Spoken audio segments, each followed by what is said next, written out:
ಮಧುವನಗಿತ್ತಿಯಂತೆ ಶೃಂಗಾರಗೊಂಡ ಸರ್ಕಾರಿ ಪ್ರೌಢಶಾಲೆ. ಕಟ್ಟಡದ ಗೋಡೆಗಳಲ್ಲಿ ಸಾಂಪ್ರದಾಯಿಕ ಜನಪದ ಸಂಸ್ಕೃತಿ, ಯಕ್ಷಗಾನ, ಭೂತಾರಾಧನೆ ಕಲೆಗಳ ಸೌಂದರ್ಯ. ಅಂಗಳದಲ್ಲಿ ಹಸಿರು ಹುಲ್ಲು ಹಾಸಿನ ಉದ್ಯಾನವನ, ಅದರೊಳಗೆ ಪ್ರಾಣಿ ಪಕ್ಷಿಗಳ ಕಲಾಕೃತಿಗಳು, ಸುತ್ತಲೂ ಆಕರ್ಷಕ ಗಿಡಗಳು. ಈ ರೀತಿಯ ಕಲೆಗಳ ಅನಾವರಣ ಆಗ್ತಿರುವುದು ಅತ್ಯಪರೂಪ. ಮಕ್ಕಳ ಕಲಿಕೆಗೆ ಪೂರಕ ವಾತಾವರಣ ಕಲ್ಪಿಸುವುದರ ಜೊತೆಗೆ ಜನಾಕರ್ಷಣೆಯ ಕೇಂದ್ರವಾಗಿ ವಿಸ್ಮಯ ಲೋಕ ತೆರೆದಿಟ್ಟಿದೆ.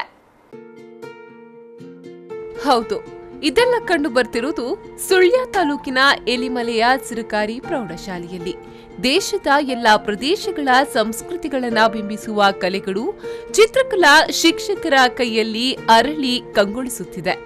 ಆಂಧ್ರಪ್ರದೇಶದ ಕಲಂಕಾರಿ ಕಲೆ, ಕರ್ನಾಟಕದ ಯಕ್ಷಗಾನ, ಭೂತಾರಾಧನೆ, ಆಟಿಕಳೆಂಜೆ, ಸೂತ್ರದ ಬೊಂಬೆಯಾಟ, ಸ್ವಾಗತ ಕೂರುವ ದೀಪಲಕ್ಷ್ಮಿ, ವಿಶ್ವವಿಖ್ಯಾತ ಹಂಪಿಯ ಕಲ್ಲಿನ ರಥ, ಬೇಲೂರಿನ ಶಿಲಾಬಾಲಿಕೆಯ ಮದನಿಕ ವಿಗ್ರಹ ಚಿತ್ರ, ಏಕಲವ್ಯನ ಶಬ್ದವೇದಿ ವಿದ್ಯೆ ಕಲಿಸುವ ಚಿತ್ರ, ಒರಿಸ್ಸಾ ಪುರಿ ಜಗನ್ನಾಥ ದೇವಸ್ಥಾನ, ಉತ್ತರ ಕರ್ನಾಟಕದ ಕೋಲಾಟ ಸೇರಿದಂತೆ ಪ್ರಸ್ತುತ ಸಮಾಜದ ಸ್ವಚ್ಛ ಭಾರತದ ಬಗ್ಗೆ ಮಾಹಿತಿ ನೀಡುವ ಕಲೆಗಳ ಅನಾವರಣಗೊಂಡು ಕೈಬೀಸಿ ಕರೆಯುತ್ತಿದೆ. ಇದಕ್ಕೆಲ್ಲ ಕಾರಣ ಎಲಿಮಲೆಯ ಪ್ರೌಢಶಾಲೆಯಲ್ಲಿ ಚಿತ್ರಕಲಾ ಶಿಕ್ಷಕರಿಗಾಗಿ ನಡೆಯುತ್ತಿರುವ ಜಿಲ್ಲಾ ಮಟ್ಟದ ಚಿತ್ರಕಲಾ ಶಿಬಿರ.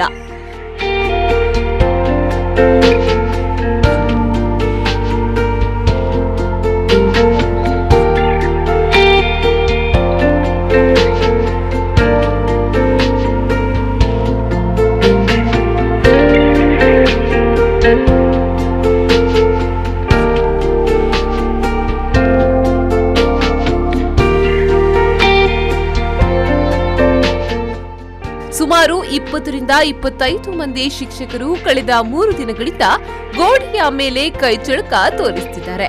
ಸುಣ್ಣ ಬಣ್ಣ ಬಳಿದ ಗೋಡೆಯಲ್ಲಿ ಇದೀಗ ಭಾರತೀಯ ಸಂಸ್ಕೃತಿ, ಜನಪದ ಜೀವನ ಶೈಲಿಯನ್ನ ಹೋಲುವ ಚಿತ್ರಗಳು ಆಕರ್ಷಿಸುತ್ತಿವೆ. ಅಳಿವಿನಂಚಿನಲ್ಲಿರುವ ನಮ್ಮ ಜನಪದ ಸಂಸ್ಕೃತಿಗಳನ್ನ ಚಿತ್ರಗಳಲ್ಲಿ ತೋರಿಸುವ ಮೂಲಕ ಮಕ್ಕಳಿಗೆ ಜಾಗೃತಿ ಮೂಡಿಸುವ ಕೆಲಸ ಆಗ್ತಿದೆ. ಚಿತ್ರಕಲಾ ಶಿಬಿರವು ನಮ್ಮ ಸಂಸ್ಕೃತಿಯ ಸೊಬಗನ್ನ ತೆರೆದಿಡುವ ಮೂಲಕ ಕಲಾ ಆಸ್ವಾದಕರ ಮನಗೆದ್ದಿದೆ. ಅದರಲ್ಲಿ ಮುಖ್ಯವಾಗಿ ಆಂಧ್ರಪ್ರದೇಶದ ಕಲಂಕಾರಿ ಚಿತ್ರಕಲೆ ಆಕರ್ಷಿಸುತ್ತಿದೆ. ಇದೊಂದು ನಶಿಸಿ ಹೋಗುತ್ತಿರುವ ಕಲೆ. ಈ ಚಿತ್ರ ಬಿಡಿಸಲು ಮಹಾರಾಷ್ಟ್ರದಲ್ಲಿ ಚಿತ್ರಕಲೆಯಲ್ಲಿ 4ನೇ ವರ್ಷದ ಡಿಪ್ಲೊಮಾ ಮಾಡುತ್ತಿರುವ ಸಚಿನ್ ಅವರು 5 ದಿನಗಳಲ್ಲಿ ಪೂರ್ತಿಗೊಳಿಸಿದ್ದಾರೆ ಎಂಬುದು ಮಾತ್ರ ವಿಶೇಷ. ಜಿಲ್ಲಾ ಚಿತ್ರಕಲಾ ಶಿಕ್ಷಕರ ಸಂಘದ ಅಧ್ಯಕ್ಷ ಚೆನ್ನಕೇಶವ ಮತ್ತು ಕಾರ್ಯದರ್ಶಿ ಮುರಳೀಧರ ಆಚಾರ್ಯ, ಶಾಲೆಯ ಮುಖ್ಯ ಶಿಕ್ಷಕ ಚಂದ್ರಶೇಖರ್ ಪೆರಾಲು ಅವರ ಮುಂದಾಳತ್ವದಲ್ಲಿ ಮತ್ತು ಜಿಲ್ಲೆಯ 20 ಚಿತ್ರಕಲಾ ಶಿಕ್ಷಕರೊಂದಿಗೆ ಶಾಲೆಯ ವಿದ್ಯಾರ್ಥಿಗಳು ಚಿತ್ರಕಲೆಯಲ್ಲಿ ತೊಡಗಿಸಿಕೊಂಡಿದ್ದಾರೆ. ಪ್ರತಿ ದಾನಿಗಳಿಂದ ಗೋಡೆಯ ಮೇಲೆ ಒಂದೊಂದು ಚಿತ್ರಗಳು ಅರಳಿ ನಿಂತಿವೆ.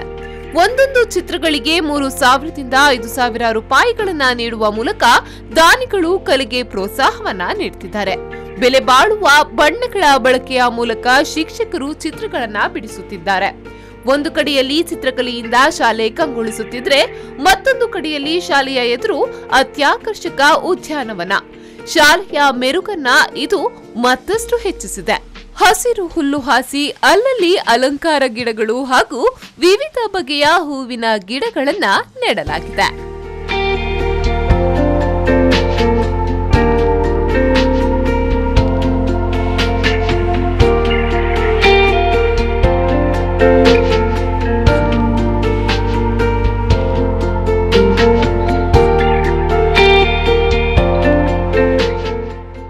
ಈ ಬಗ್ಗೆ ಶಾಲೆಯ ಮುಖ್ಯ ಶಿಕ್ಷಕ ಚಂದ್ರಶೇಖರ್ ಪೆರಾಲು ಪ್ರತಿಕ್ರಿಯೆ ನೀಡಿ, ಜಿಲ್ಲಾ ಚಿತ್ರಕಲಾ ಶಿಕ್ಷಕರ ಸಂಘದ ವತಿಯಿಂದ ನಡೆದ ಚಿತ್ರಕಲಾ ಶಿಬಿರದಲ್ಲಿ 3 ದಿನಗಳಲ್ಲಿ ಶಾಲೆಯಲ್ಲಿ ಪಾರಂಪರಿಕ ಮತ್ತು ಸಾಂಪ್ರದಾಯಿಕ ಚಿತ್ರಗಳನ್ನ ಶಿಕ್ಷಕರು ಬಿಡಿಸಿದ್ದಾರೆ. ಈ ಎಲ್ಲಾ ಚಿತ್ರಗಳಿಗೆ ಊರಿನ ಎಲ್ಲಾ ದಾನಿಗಳು, ಪೋಷಕರು ಸಹಕಾರ ನೀಡಿದ್ದಾರೆ. ಈ ಚಿತ್ರಕಲಾ ಶಿಬಿರದಿಂದ ವಿದ್ಯಾರ್ಥಿಗಳು ಬಹಳಷ್ಟು ವಿಷಯಗಳನ್ನ ಕಲಿತಿದ್ದಾರೆ. ಶಾಲೆಯ ವಾತಾವರಣವನ್ನ ಚಂದಗೊಳಿಸಿ ವಿದ್ಯಾರ್ಥಿಗಳ ಕಲಿಕೆಗೆ ಪೂರಕ ವಾತಾವರಣ ನೀಡುವುದೇ ನಮ್ಮ ಉದ್ದೇಶ ಎಂದರು. ಅದರ ಜೊತೆಗೆ ಹಗಲಿಡೀ ಕೂಡ ಎಲ್ಲ ಚಿತ್ರಗಳನ್ನು ಬಿಡಿಸಲಿಕ್ಕೆ ಚಿತ್ರಕಲಾ ಶಿಕ್ಷಕರು ತುಂಬ ಪ್ರಯತ್ನ ಪಟ್ಟಿದ್ದಾರೆ. ಈ ಎಲ್ಲ ಕಾರ್ಯಕ್ರಮ ಮಾಡಲಿಕ್ಕೆ ಊರಿನ ಎಲ್ಲ ದಾನಿಗಳು ಮತ್ತು ನಮ್ಮ ಪೋಷಕರು ವಿಶೇಷವಾಗಿ ನನಗೆ ಅನಿಸಿದ್ದು ನಮ್ಮ ವಿದ್ಯಾರ್ಥಿಗಳು ಈ ಚಿತ್ರಕಲಾ ಶಿಬಿರದಿಂದ ಬಹಳಷ್ಟು ವಿಷಯಗಳನ್ನು ಕಲಿತಿದ್ದಾರೆ. ನಮ್ಮ ಬಹುತೇಕ ಕೆಲಸಗಳನ್ನು ವಿದ್ಯಾರ್ಥಿಗಳೇ ಮಾಡಿದ್ದು ನಮಗೆ ಅತ್ಯಂತ ಸಂತೋಷವಾಗಿದೆ. ಮತ್ತು ಈ ಕಾರ್ಯಕ್ರಮಕ್ಕೆ ಎಲ್ಲರೂ ಕೂಡ ಸಹಕಾರ ನೀಡಿದ್ದಾರೆ. ನಮ್ಮ ಅಧ್ಯಾಪಕರು, ನಮ್ಮ ಶಾಲಾಭಿವೃದ್ಧಿ ಸಮಿತಿಯವರು ಮತ್ತು ಗ್ರಾಮ ಪಂಚಾಯತ್ ಎಲ್ಲರೂ ಕೂಡ ಸಹಕಾರ ನೀಡಿದ್ದೇವೆ. ಒಟ್ಟು ಇಡೀ ಶಾಲೆಯ ವಾತಾವರಣವನ್ನು ಚಂದ ಮಾಡಿ ವಿದ್ಯಾರ್ಥಿಗಳಿಗೆ ಕಲಿಕೆಗೆ ಪೂರಕವಾಗಿ ವಾತಾವರಣ ನಿರ್ಮಾಣ ಮಾಡಬೇಕೆಂದಿರುವಂಥ ಉದ್ದೇಶ ನಮ್ಮದು. ಆ ದೃಷ್ಟಿಯಿಂದ ಈ ಶಿಬಿರ. ಜಿಲ್ಲಾ ಚಿತ್ರಕಲಾ ಸಂಘದ ಕಾರ್ಯದರ್ಶಿ ಮುರಳೀಧರ ಆಚಾರ್ಯರವರು ಮಾತನಾಡಿ, ನಶಿಸಿ ಹೋಗುತ್ತಿರುವ ನಮ್ಮ ಸಂಸ್ಕೃತಿ ಸಂಪ್ರದಾಯಗಳನ್ನ ಉಳಿಸಿಕೊಂಡು ಬರಬೇಕು ಮತ್ತು ಮಕ್ಕಳಲ್ಲಿ ಜಾಗೃತಿ ಆಗಬೇಕು ಎನ್ನುವ ಉದ್ದೇಶದಿಂದ ಶಿಬಿರವನ್ನ ಮಾಡ್ತಿದ್ದೇವೆ ಎಂದರು.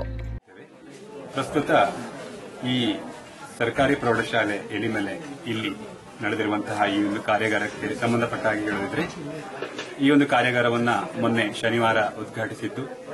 ಈ ಒಂದು ಕಾರ್ಯಕ್ರಮದಲ್ಲಿ ಚಿತ್ರದಲ್ಲಿ ಬೇರೆ ಬೇರೆ ಚಿತ್ರಗಳನ್ನು ನಾವು ಮಾಡಿದ್ದೇವೆ. ಈ ಶಾಲೆಯಲ್ಲಿ ಚಿತ್ರಗಳನ್ನು ಮಾಡುವಂತಹ ಉದ್ದೇಶ ಏನು ಅಂತ ಹೇಳಿದ್ರೆ, ಅವರಿಗೆ ಪಠ್ಯಕ್ಕೆ ಸಂಬಂಧಪಟ್ಟಿರುವಂತಹ ಕೆಲವು ಚಿತ್ರಗಳು, ಈಗ ಉದಾಹರಣೆಗೆ ಐತಿಹಾಸಿಕವಾಗಿ ಬರುವಂತಹ ಕೆಲವೊಂದೊಂದು ಪಾತ್ರಗಳಿರಬಹುದು, ಇವೆಲ್ಲವನ್ನ ಅವರು ಈ ಪಠ್ಯದ ಜೊತೆಗೆ ವಿಲೀನ ಮಾಡಿಕೊಂಡು. ಚಿತ್ರಕಲಾ ಶಿಕ್ಷಕ ಮೋಹನ್ ಗೌಡ ಏನಾಜಿ ಅವರು ಮಾತನಾಡಿ, ಭಾರತೀಯ ಸಂಸ್ಕೃತಿಯನ್ನ ಬಿಂಬಿಸುವ ಕಲೆಗಳು ಬೇಕು ಎನ್ನುವ ಉದ್ದೇಶದಿಂದ ಈ ಎಲ್ಲ ಚಿತ್ರಗಳನ್ನ ನಾವಿಲ್ಲಿ ಬಿಡಿಸಿದ್ದೇವೆ ಎಂದರು. ಕರ್ನಾಟಕದ ಬೇರೆ ಬೇರೆ ಪರಂಪರೆ ಇರುವಂತದ್ದು ಯಕ್ಷಗಾನ ಇರಬಹುದು, ಭೂತಕೋಲ ಇರಬಹುದು, ಮತ್ತೆ ಆಟಿಕಲೆಂಜ ಚಿತ್ರವನ್ನು ಮಾಡಿದ್ವಿ. ಹಾಗೆ ಸೂತ್ರದ ಗೊಂಬೆ ಎನ್ನುವ ಒಂದು ಚಿತ್ರವನ್ನು ಮಕ್ಕಳಿಗೆ ಬಹಳಷ್ಟು ಇಷ್ಟ ಆಗಿದೆ, ಅದನ್ನು ಕೂಡ ಅಲ್ಲಿ ಮಾಡ್ತಾ ಇದ್ದಾರೆ. ಹಾಗೆ ಈ ಎಲ್ಲರನ್ನು ಇಲ್ಲಿ ಸ್ವಾಗತಿಸುವ ಉದ್ದೇಶವನ್ನು ಇಟ್ಕೊಂಡು ನಾವೊಂದು ದೀಪಲಕ್ಷ್ಮಿ ಅಂದ್ರೆ ಮತ್ತೆ ಅಲ್ಲಿ ಸ್ವಾಗತ ಮಾಡಲಿಕ್ಕೋಸ್ಕರ ಆ ಒಂದು ಚಿತ್ರವನ್ನು ಅಲ್ಲಿ ಈಗಾಗಲೇ ಪ್ರಾರಂಭ ಮಾಡಿದ್ದಾರೆ. ಇದೆಲ್ಲವನ್ನು ನಮ್ಮ ಜಿಲ್ಲಾ ಚಿತ್ರಕಲಾ ಶಿಕ್ಷಕರ ಸಂಘದಿಂದ ಹಾಗೂ ನಮ್ಮೆಲ್ಲ ಶಾಲೆಯ ಡ್ರಾಯಿಂಗ್ ಟೀಚರ್ಗಳೆಲ್ಲ ಸೇರಿಕೊಂಡು ವಿದ್ಯಾರ್ಥಿನಿ ತುಷಿತಾ ಪ್ರತಿಕ್ರಿಯೆ ನೀಡಿ, ಚಿತ್ರಕಲಾ ಶಿಬಿರದಲ್ಲಿ ಶಿಕ್ಷಕರು ವಿದ್ಯಾರ್ಥಿಗಳಿಗೆ ಉತ್ತಮ ಮಾಹಿತಿಯನ್ನ ನೀಡಿ ಕಲಿಸುತ್ತಿದ್ದಾರೆ ಎಂದರು. ಪೇಂಟಿಂಗ್ ಅನ್ನು ಕೂಡ ಹೇಳಿಕೊಡ್ತಾ ಇದ್ದಾರೆ. ವಿದ್ಯಾರ್ಥಿಗಳು ಸಹ ಅತ್ಯಂತ ಉತ್ಸುಕರಾಗಿ ಈ ಒಂದು ಚಿತ್ರಕಲಾ ಶಿಬಿರದಲ್ಲಿ ತೊಡಗಿದ್ದಾರೆ. ಇದರಿಂದ ನಮಗೆ ಪಾಠದ ಜೊತೆಗೆ ಇರುವಂತಹ ಪೂರಕ ವಿಷಯಗಳು ಸಹ ಗೊತ್ತಾಗ್ತದೆ. ಉದಾಹರಣೆಗೆ ಅಲ್ಲಿ ಹಂಪಿಯ ರಥ ಬಿಡಿಸಿದ್ದಾರೆ. ನಮಗೆ ಸಮಾಜದಲ್ಲಿ ಬರುವಂತಹ ಇತಿಹಾಸದಲ್ಲಾಗಿರ್ಬೋದು ಹಂಪಿಯ ಒಂದು ಚಿತ್ರಕಲಾ ವೈಭವವನ್ನು ನಾವು ಇಲ್ಲಿಂದಲೇ ನೋಡಿ ನಾವು ತಿಳ್ಕೊಳ್ಬಹುದು. Padmanabha, V4 News 24/7 Sullia.